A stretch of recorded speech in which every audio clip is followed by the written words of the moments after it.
بسم اللہ الرحمن الرحیم نحمدہ ونصلی علی رسولہ الکریم۔ حرکۃ الدفاع عن السنہ یوٹیوب چینل میں آپ سب کا خیر مقدم ہے۔ آج کی مجلس میں ہم حسب سابق اپنے خصم غیر مقلد ابو حسن کے چند اعتراضات کے جوابات دے رہے ہیں۔ آپ سبھی حضرات اسے بغور سماعت فرمائیں۔ مفتری لکھتا ہے کہ احناف نے جہاں تقلید شخصی اور فروعی نبی اور لا الہ الا اللہ اشرف رسول اللہ میں نبوت کے چور دروازے کھولے ہیں، وہیں ایسے اصول بھی بنائے ہیں جہاں سے انکار حدیث کے دروازے کھلتے ہیں، اور خود بھی پیاس کے عالم میں احادیث کو ریجیکٹ کر دیا۔ صفحہ نمبر 80۔ جواب: مفتری صاحب، آپ نے احناف پر بہت بڑا الزام لگایا ہے، جس کا زہر 7 سمندر میں بھی ڈالا جائے تو متاثر ہو جائے۔ تقلید شخصی کو فروعی نبی ماننے اور کلمہ کفر، انکار ختم نبوت اور قیاس کی آڑ میں انکار احادیث جیسے سنگین اور بے بنیاد الزامات عائد کیے ہیں۔ اس سے پہلے بھی آپ کے ان الزامات کے جوابات کی تفصیل گزر چکی ہے۔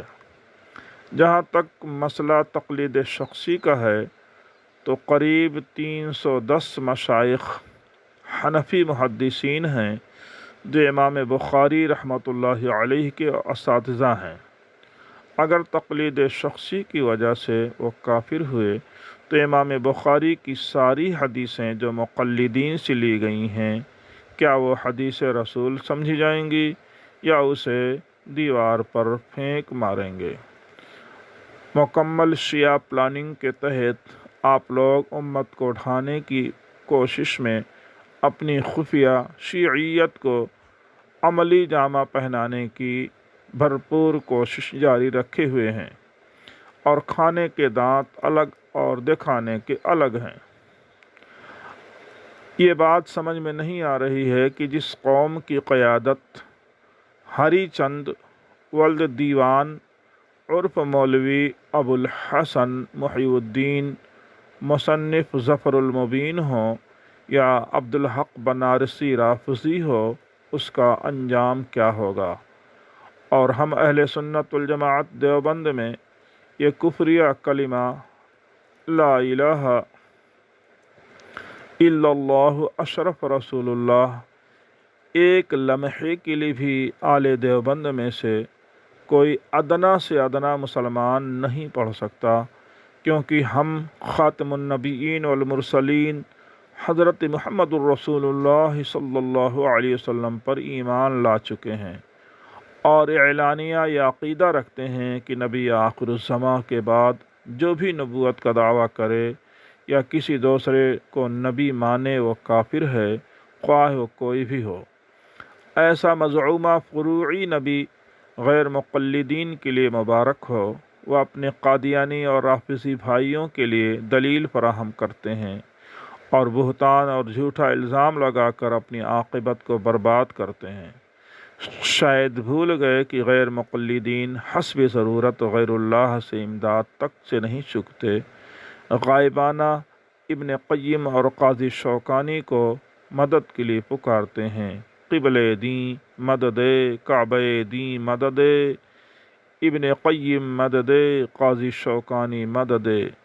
رہا تیسرا الزام کہ قیاس کی آڑ میں احادیث کو مسترد کرنے کا، تو مفتری صاحب کو معلوم ہونا چاہیے کہ احناف قیاس اسی وقت کرتے ہیں جب 3 اصولوں میں سے کوئی دلیل نہ مل سکے۔ اگر کوئی قول صحابی یا ضعیف حدیث بھی موجود ہے تو وہ قیاس سے احتراز کرتے ہیں۔ اس کی تفصیل ما سبق میں گزر چکی ہے۔ چونکہ اجتہاد اور قیاس ایک شرعی عمل ہے، اس کا اس طرح مذاق اڑا کر اپنی عاقبت کو خراب مت کیجیے۔ فقیہ اور غیر فقیہ کا فرق۔ مفتری لکھتا ہے کہ احناف کا یہ اصول کہ ابو ہریرہ اور انس رضی اللہ عنہما فقیہ نہیں ہیں یا غیر فقیہ ہیں، لیکن یہ اصول پس پردہ بہت بڑی گیم پلاننگ کا حصہ ہے کہ ان کو غیر فقیہ کہہ کر احادیث کے اس بڑے ذخیرے کا انکار کر دیا جائے جو احادیث ان دو اصحاب سے مروی ہیں۔ کہتے ہیں کہ فقہ حنفی کا قیاس و اجتہاد بمقابلہ حدیث نبوی قوی قرار دیا جائے، اور جہاں بھی احناف کے مفتبی اقوال کے سامنے احادیث آئیں تو غیر فقیہ کا اصول پیش کر کے گیم کر دی جائے۔ بات ہی ختم۔ صفحہ نمبر 80۔ جواب: مفتری صاحب، فقیہ اور غیر فقیہ کا ڈرامہ آپ نے رچا ہے۔ کیا تمام صحابہ کرام فقیہ تھے؟ احناف نے صحابہ کرام کی روایت کو ترجیح دیا ہے، تو اس کا یہ مطلب نہیں کہ غیر فقیہ صحابہ کی روایت کا انکار کر دیا جائے۔ آپ نے اتنی بڑی بات کہہ دی تو ایک دو مثال پیش کرنا تھا۔ یہ بات صحابہ کرام کے دشمن ہی بول سکتے ہیں۔ ایک ایسا شخص جو خود فقہ بیزار ہو اور فقہ کا دشمن ہو، وہ فقیہ اور غیر فقیہ کی جنگ لڑ رہا ہے، حیرت کی بات ہے۔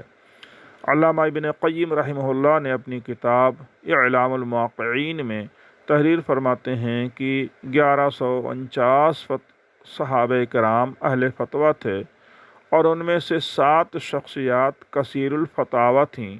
وہ ہیں حضرت امیر المومنین عمر ابن الخطاب، حضرت علی المرتضی، حضرت عبداللہ ابن مسعود، حضرت ام المومنین عائشہ صدیقہ، اور حضرت زید ابن ثابت، اور حضرت عبداللہ ابن عباس، حضرت عبداللہ ابن عمر رضی اللہ عنہم۔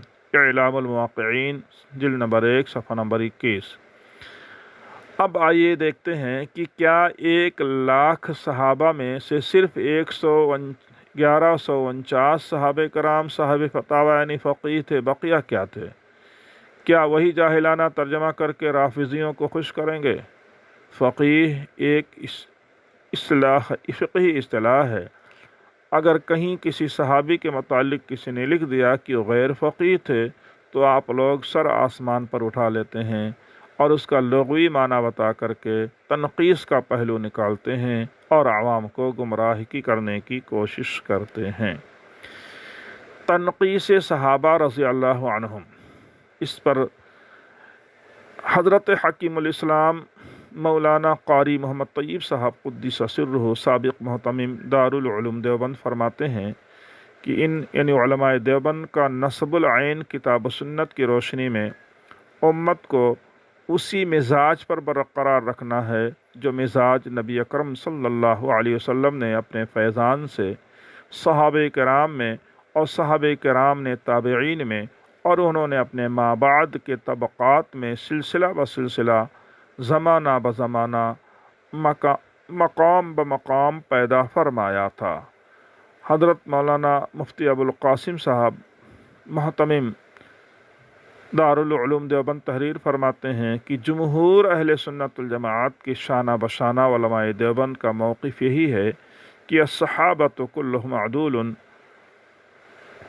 یعنی صحابہ سب کے سب عادل ہیں، جو اختلافات کے فتنے میں مبتلا ہوئے وہ بھی، اور جو دوسری علماء دیوبند صحابہ کرام کی عظمت و جلالت میں کسی تفریق کے قائل نہیں ہیں۔